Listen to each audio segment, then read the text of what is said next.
उनका अम्बेडकरवादियों में चढ़ गया भीम आर्मी पर दो एंटी सनातनी है। ये जो भीम आर्मी वाले हैं ये एंटी हिंदू है जी।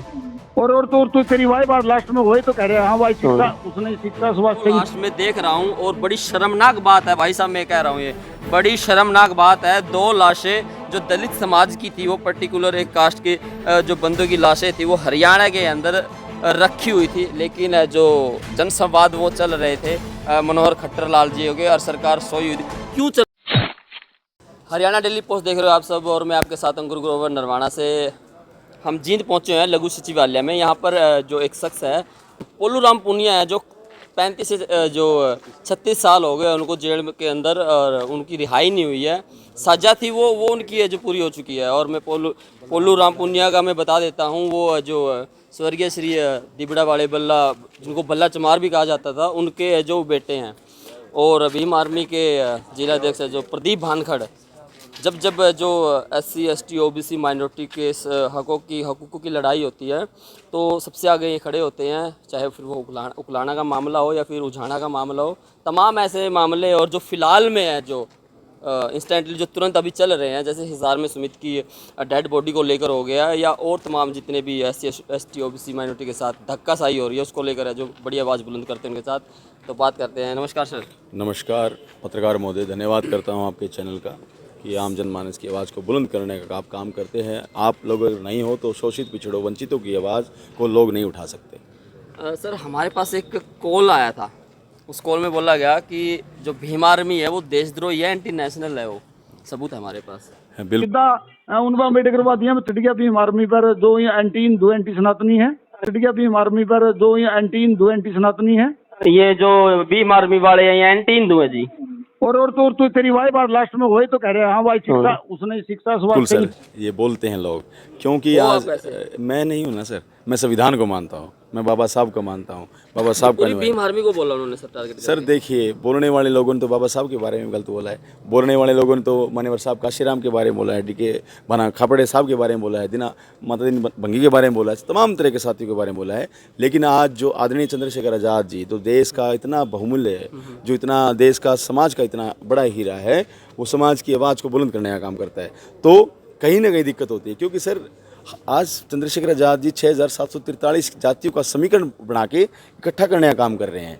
इसलिए जो 15% जो लोग हैं, जो इस देश में हुक्मरान है, जो यहाँ पे सत्ता पे काबिज है, वो लोग आज डरे हुए हैं। क्योंकि चंद्रशेखर आज़ाद भाई का काफिला जोरों शोरों पे है। आज हर युवा उनके साथ में खड़ा है और कंधे से कंधे मिला खड़ा है। इसलिए उनको बदनाम करने के लिए कोई भी हमें आतंकवादी कह सकता है, कोई भी हमें सरकार के खिलाफ कह सकता है। आप झूठे रोग मानते हैं आपके ऊपर? सच्चाई तो यही है सर, आपको देखा होगा सर, पत्रकार जी बोल रहे हैं वो क्या, उनकी क्या मानसिकता बन गई? मैं आपको एक बात कहूँ अंकुर छोटे भाई, आपने मुझे देखा है, आपने कभी मुझे संविधान के अगेंस्ट लड़ाई लड़ते देखा है? नहीं। कभी भी मैंने संविधान के अगेंस्ट बोला? कॉन्स्टिट्यूशन के दायरे में देखा मैंने तो अभी तक। आज तक अगर देखिए, वो अपराधी होगा, वो दरिंदा होगा, वो आतंकवादी होगा जो संविधान के अगेंस्ट जाके बात करेगा। आप समझ रहे हो, ये प्रताप खोबड़ा जी हैं, ये मेरे आशीन भाई हैं, वो पीछे उझाना से वो भाई हैं, रमन बैंस है, तमाम तरह के साथी हैं जो लड़ाई लड़ते हैं। वो लड़ाई लड़ते हैं संवैधानिक दायरे में रह के, और जब संवैधानिक दायरे में लड़ाई लड़ते हैं, क्योंकि बाबा साहब ने कहा था यहाँ पे लोकतंत्र है, यहाँ पे सरों की कीमत है। जब सर इकट्ठे ज़्यादा हो जाते हैं तो प्रशासन, शासन और सरकारों को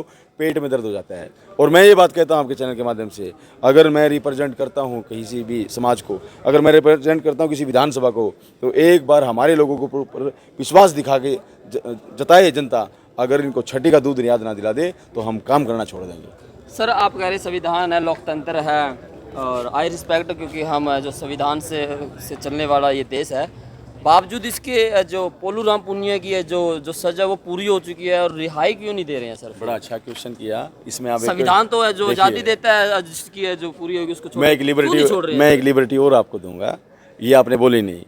लोग ये भी कहेंगे कि पोलू राम पुनिया गैंगस्टर है, लोग ये भी कहेंगे वो आतंकवादी है। बहुत सारे लोग, मैं बोलने वाला था, क्योंकि मैं लिबर्टी देता हूँ पत्रकार महोदय आपको, बिकॉज ऑफ देखिए, संविधान इस देश में सबके लिए बराबर है, मेरे लिए भी, आपके लिए भी, किसी महिला के लिए भी, किसी बूढ़े के लिए भी, हर बच्चे के लिए बराबर है। लेकिन जब संविधान सभी को हक देता है, अगर उसकी सज़ा पूरी हो गई, जब उसने जो अपराध किया है, जो अपराध करने के बाद उसने जेलों के अंदर सज़ा काट ली, वो जो पूरी हो गई, उसके बाद भी उसको जेल के अंदर रखना, ये भी तो एक अपराध है। ये प्रशासन का अपराध है, ये सरकार का अपराध है, और इस अपराध के ऊपर हमारे लोगों को ध्यान देना पड़ेगा, केंद्रबंदी करना पड़ेगा। इसलिए आज ये समाज के लोग इकट्ठे होकर डीसी साहब को ज्ञापन दिया है कि हम लोग पुलराम पुनिया की रिहाई की मांग को बुलंद करने के लिए आज जींद के लिए में पहुंचे हैं। अगर पुलराम पुनिया की रिहाई की मांग को बुलंद नहीं कर पाते यहाँ पे, तो हर जिले के अंदर फिर समाज के लोग फिर अपना इकट्ठा होकर ज्ञापन देंगे। देखिए, ये किसी जाति की लड़ाई नहीं है, किसी धर्म की लड़ाई नहीं हक की है, लड़ाई। ये हक और हकूक की लड़ाई है, संविधान की लड़ाई है। इसलिए आज हम तमाम साथी यहाँ पे इकट्ठे हुए हैं सर। सर अब बात कर लेते हैं इंडिया के अंदर दलितों को लेकर जो सिनेरियो चल रहा है, जिसमें जो सविता रॉय एक टीचर है कॉलेज की, मैं हर बार वो मुद्दा उठाता हूँ। रितु। डॉक्टर रितु को उसने जो निकाल दिया, उसके साथ जातीयवाद भेदभाव किया, और डॉक्टर रितु बैठी है। दूसरा, हमारी जो डिप्टी जो कलेक्टर है निशा मध्य प्रदेश से, उसके कपड़े फाड़ दिए जाते हैं पुलिस प्रशासन के द्वारा। सविता जो बाबा साहब की जो तस्वीर है उसको फाड़ दी जाती है। हरियाणा के अंदर 2 लाश में देख रहा हूँ, और बड़ी शर्मनाक बात है भाई साहब, मैं कह रहा हूँ ये बड़ी शर्मनाक बात है। 2 लाशें जो दलित समाज की थी, वो पर्टिकुलर एक कास्ट के जो बंदों की लाशें थी, वो हरियाणा के अंदर रखी हुई थी। लेकिन जो जनसंवाद वो चल रहे थे, मनोहर खट्टर लाल जी हो गए, और सरकार सोई हुई थी। क्यों चल रहा है, क्या सिनेरियो सेट है सर ये? सर देखिए, गरीब लोगों की आवाज़ को कोई बुलंद नहीं करता, अमीरों की 2 हर बात लाशें करता सर। है। मुझे पता है, एक कैथल की बात कर रहे हो आप, एक ये अपना लाखन माजरा के पास, और एक उसको ये गाली जाति सूचक गाली देके मारा गया, उसको जाति विशेष के द्वारा। सर रोहतक वाली बात कर रहे हाँ जी, हाँ जी। हैं, जिनको 6 गोलियां मारी गई, हाँ, हाँ, गगन एडी का हाँ, मामला हाँ, गगन है। एडी। तो सर ये आप देख सकते हो, आज अमीर का बच्चा नहीं मर रहा, आज गरीब के ऊपर ही लड़ाई क्यों? आज डॉक्टर रितु बैठी हुई है धरने के ऊपर, आज जो हमारी जो सविता जी जो उसका प्रताड़ना जो करी है, सविता रॉय के द्वारा प्रताड़ना की गई है। आज एक MP में हमारी बहन है जिसके कपड़े फाड़ दिए गए हैं। तो ये कहाँ पे सर, ये जातीय देख के तो डिप्टी कलेक्टर है सर वो। सर मुझे पता है वो डिप्टी कलेक्टर है, जातीय देख के ही तो काम हो रहा है सर। देखिए, दिल्ली के अंदर अगर रितु बहन हमारी बैठी है, तो आप समझ सकते हो हरियाणा के उस गांव का छोर का हाल क्या होगा जहां पे लोग बिल्कुल धरातल पे रहते हैं, जिनकी मानसिकता बहुत जीरो है। वो तो दिल्ली में बैठी है। जब दिल्ली में कोई इंसान जातीय शिकार हो सकता है, तो फिर वहाँ पर धरातल में क्यों नहीं सर? इसलिए हम लोगों को पढ़ना होगा बाबा साहब को, हम लोगों को बताना होगा, हम लोगों को महिलाओं को बताना पड़ेगा। बाबा साहब ने किसी एक जाति विशेष के लिए नहीं किया। बाबा साहब ने कहा था जिसकी जितनी संख्या बारी उसकी उतनी हिस्सेदारी। भाई हमारी 22.5% जनसंख्या है, तो 22.5% रिजर्वेशन मिलना चाहिए। 52% OBC है तो उनको मिलना चाहिए। 10% के आसपास हमारे माइनॉरिटी है, उसके बाद जो जनरल कैटेगरी को बसते हैं तो उनको मिलना चाहिए, लेकिन वो नहीं मिल रहा सर। ये सीधा सीधा हमारे अधिकारों का हनन है। एक दिन बहुजन समाज जागेगा। शेड्यूल कास्ट के जो लोग आज ये नीला गमछा पहन के, नीला कफन पे ओढ़ के गांव-गांव हर छोर हर दरवाजे पे जा रहे हैं और अपनी आवाज़ को बुलंद करने का काम कर रहे हैं, वो इसलिए कर रहे हैं कि आने वाले समय में किसी बहन के साथ दिक्कत ना हो, या कोई माँ या कोई भाई या कोई बहन उस डेड बॉडी को लेके रोड पे ना बैठे कि मुझे आवाज़ दो, मुझे न्याय दो। आप समझते हैं पत्रकार महोदय, अगर किसी MP का बेटा मर जाता, उसको गोली लग जाती, तो उसको न्याय मिल जाता। हमारी तो हालात आज भी इस देश के अंदर हैं, अगर गाय मरी पड़ी हो तो एग्जाम्पल मैं आपको देता हूँ सर। अभी यूपी में है जो देवरिया के अंदर एक बड़ा कांड हुआ है, जिसमें जो यादव समुदाय के जो व्यक्ति है उसको मार दिया जाता है। फिर जो तेज में आकर यादव परिवार के लोग, जो एक ब्राह्मण परिवार के जो है उसको मार देते हैं। लेकिन इसमें दोगलापन देखिए, डबल स्टैंडर्ड देखिए जो सरकार का। जो बीजेपी के बड़े बड़े नेता, जिसमें मुख्यमंत्री आदित्यनाथ योगी है, वो है जो उस ब्राह्मण के घर पे तो जाते हैं, लेकिन उसी देवरिया के अंदर है जो यादव समाज के जो व्यक्ति की हत्या करी है, वहाँ कोई भी नहीं जाता है। ये डबल स्टैंडर्ड सर, यही तो बात है। यादव के घर पे नहीं जाते मुख्यमंत्री, वहाँ पे जाते हैं, और यादव के घर पे बुलडोजर चलाने का नोटिस लगा दिया है। वहाँ पे बहुत बड़ा आंदोलन चल रहा है सर। वही तो बात है। यहाँ पे बहुजन जो 85% सरकार भी करती है सर, 85% देश के लोग बहुमूल निवासी है। उनका DNA टेस्ट करोगे तो इस देश के अंदर 6743 जातियों का DNA अगर आप टेस्ट करोगे तो इस देश का मिलेगा, और 15% जातियों का DNA टेस्ट करोगे तो यूरेशिया का मिलेगा। कारण यही है, जब अपने को दर्द होता है तो मुख्यमंत्री वहाँ बैठते हैं, जब पराये को दर्द होता है तो वहाँ पे नहीं बैठते। यादव भी तो हमारे भाई हैं। दूसरी बात, एक कड़ी बात बोलता हूँ, ये तो बड़ा सिस्टम खराब हो रखा है जाटों के प्रति। जाट अगर अपने आप को समझे तो जाट भी हरियाणा के अंदर हमारे बहुजन भाई हैं, वो भी इस देश का मूल निवासी है। उनका DNA भी हमारे DNA से मैच करता है, वो भी हमारे भाई, वो भी काम कमेरे करने वाले हैं। लेकिन सरकारों ने दिमाग में ऐसा सिस्टम बिठा दिया, चमार तो धानक से बात नहीं करेगा, धानक वाल्मीकि से बात नहीं करेगा, वाल्मीकि खटीक से बात नहीं करेगा। अच्छी बात आप कह रहे हैं सर, ये एक बड़ा मुद्दा है। SC के अंदर ही और OBC के अंदर भी कास्टिज्म है। मैं वही कह रहा हूँ सर। जब मैं बड़ी कड़वी बात बोलूँगा, अभी कुछ समय पहले एक शादी करी थी एक लड़की ने, जाटों की लड़की ने, तो वहाँ पे एक वीडियो वायरल हुआ था, भाई चमारों की शादी कर ली, तो गुस्से में बोल दिया जाता है। जब एक चमार के लड़के के साथ एक वाल्मीकि के लड़के के साथ एक चमार के लड़की शादी कर ली, तो फिर वो वहाँ पे ये बात होती है, अच्छा उस वाल्मीकि के साथ शादी कर ली। इस तरह की धारणाएं हमारे अंदर भी है।